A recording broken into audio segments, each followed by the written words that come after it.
यह कहानी करिश्मा और संजय की है, जो बहुत अच्छे दोस्त थे। करिश्मा और संजय कई दिनों से एक दूसरे से मिलने की कोशिश कर रहे थे, लेकिन अलग अलग शहरों में काम करने की वजह से कई दिनों की कोशिश के बाद दोनों ने दिल्ली में मिलने का प्लान बनाया। करिश्मा ने घूमने की सारी जगहों की लिस्ट बना रखी थी। उसने सब कुछ अपने तरीके से प्लान कर लिया था, ताकि एक अनजान शहर में जाने के बाद उन दोनों को किसी भी परेशानी का सामना न करना पड़े। स्टे करने के लिए करिश्मा ने एक होटल रूम बुक किया और 18 मार्च की रात दोनों दिल्ली के एयरपोर्ट पर मिले। करिश्मा, हेलो संजय, पता है मैं तुम्हें कितना मिस किया। संजय, मैंने भी तुम्हें बहुत मिस किया। दोनों एयरपोर्ट से सीधा होटल की तरफ निकल गए। करीबन 1 घंटे के बाद दोनों अपने होटल पहुंच गए। होटल बाहर से तो बहुत ही खूबसूरत लग रहा था। इतना खूबसूरत होटल देखकर संजय काफ़ी खुश हो गया। संजय, सच में तुम्हारी प्लानिंग और चॉइस हमेशा टॉप होती है।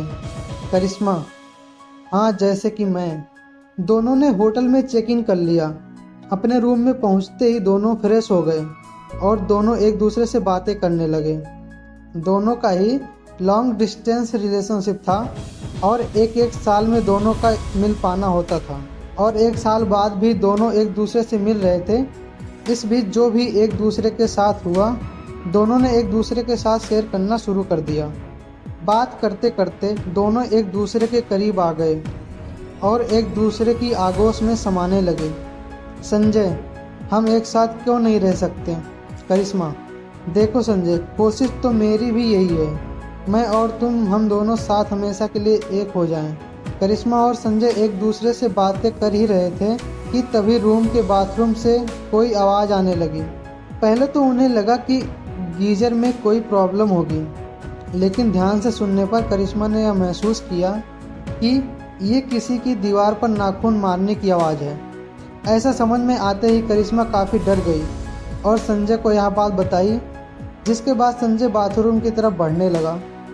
संजय, वो बाथरूम में बिल्ली थी। करिश्मा, मैंने तुम्हें खामखा डरा दिया।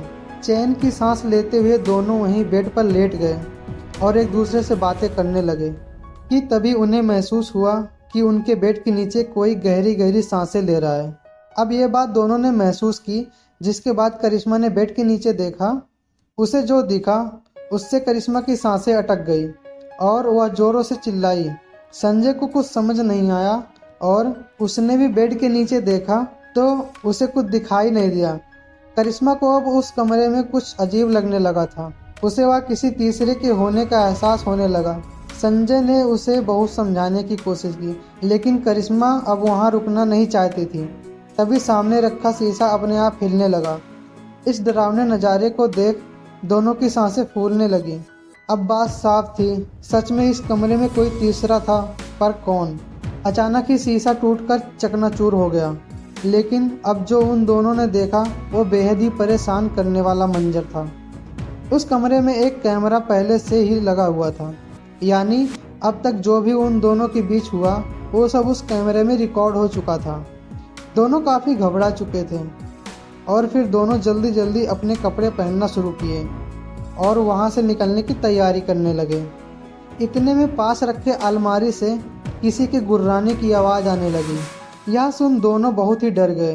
अब बस कैसे भी करके दोनों वहाँ से भागना चाहते थे, लेकिन कमरे का दरवाज़ा खुल ही नहीं रहा था। काफ़ी देर के कोशिशों के बाद भी दरवाज़ा नहीं खुला कि अलमारी अपने आप ज़मीन पर गिर गया।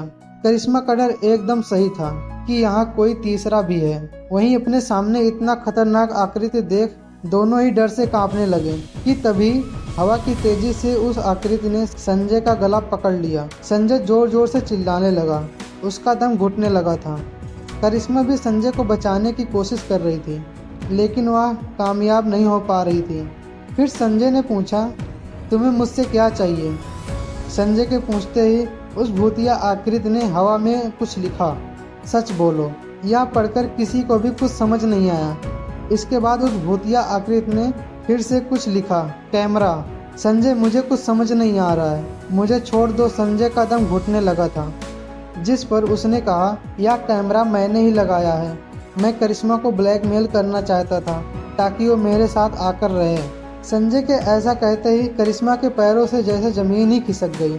संजय ने यहाँ आते ही कैमरा को छिपकर लगा दिया था ताकि वह करिश्मा को अपने साथ रहने के लिए ब्लैकमेल कर सके।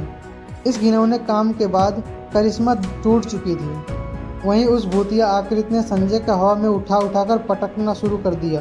कुछ ही देर में संजय अपना दम तोड़ दिया। भूतिया आकृति: करिश्मा तुम रो मत, मैं तुम्हें बचाने ही आई थी। इस धोखेबाज इंसान ने मुझे भी ऐसे ही बर्बाद किया था। मैं कमज़ोर थी और मैं डर के कारण आत्महत्या कर ली, लेकिन आज मेरा बदला पूरा हुआ। अब ये किसी के साथ भी ऐसा नहीं कर पाएगा। मगर ये भूतिया आकृति थी कौन? अब बात साफ थी। उस भूतिया आकृति ने करिश्मा की जिंदगी को नर्क होने से बचाया और संजय को इसके किए की सजा दी।